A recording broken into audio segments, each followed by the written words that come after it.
మనకి వడ్డీ లేకుండా లోన్లు ఇచ్చారు, అవునా కదా? రేషన్ కార్డులు ఇచ్చారు, సన్న బియ్యం ఇస్తున్నారు, ముఖ్యంగా ఇందిరమ్మ ఇల్లు ఇచ్చారు, ఇంకా రాబోతున్నాయి ఇందిరమ్మ ఇల్లు కూడా.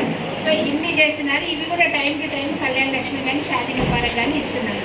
ఇన్ని చేస్తున్నందుకు ఆయనకి మనం జై చెప్పాలా లేదా? మరి చెప్పండి ఇంకొకసారి. జై కాంగ్రెస్, జై కాంగ్రెస్, నాయకత్వం, నాయకత్వం, శ్రీనివాస్ రెడ్డి గారి నాయకత్వం, భట్టి గారి నాయకత్వం, నాగమయ్య గారి నాయకత్వం, దయానంద్ గారి నాయకత్వం. జై కాంగ్రెస్, జై కాంగ్రెస్. రాహుల్ గాంధీ గారి నాయకత్వం, రాహుల్ గాంధీ గారి నాయకత్వం, నాగమయ్య గారి నాయకత్వం, దయానంద్ గారి నాయకత్వం, రేవంత్ రెడ్డి గారి నాయకత్వం. జై కాంగ్రెస్, జై కాంగ్రెస్. మన ఓటు పథకాలన్నీ కూడా వస్తాయి. ఇంకా కొన్ని వచ్చాయి, ఉన్నాయి, అన్ని వస్తాయి.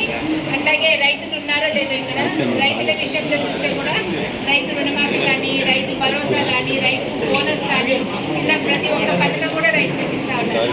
ముఖ్యంగా మా విషయానికి వస్తే మీరు చూస్తూనే ఉన్నారు, స్కూల్స్లో మోటివేషనల్ క్లాసెస్ పెట్టించాం మొన్నటి దాకా పిల్లలకు.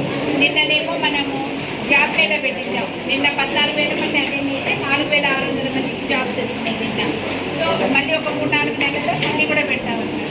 ఇలా ప్రతి ఒక్కటి మేము అన్ని విద్య మీద, వైద్యం మీద ఇట్లా అన్ని ఫోకస్ చేస్తూ ఉన్నాము.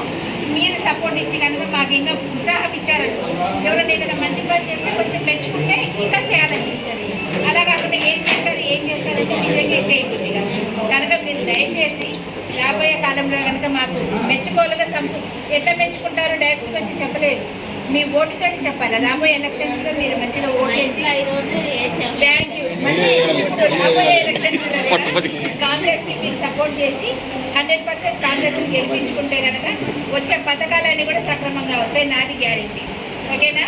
జై కాంగ్రెస్. సంతకాలు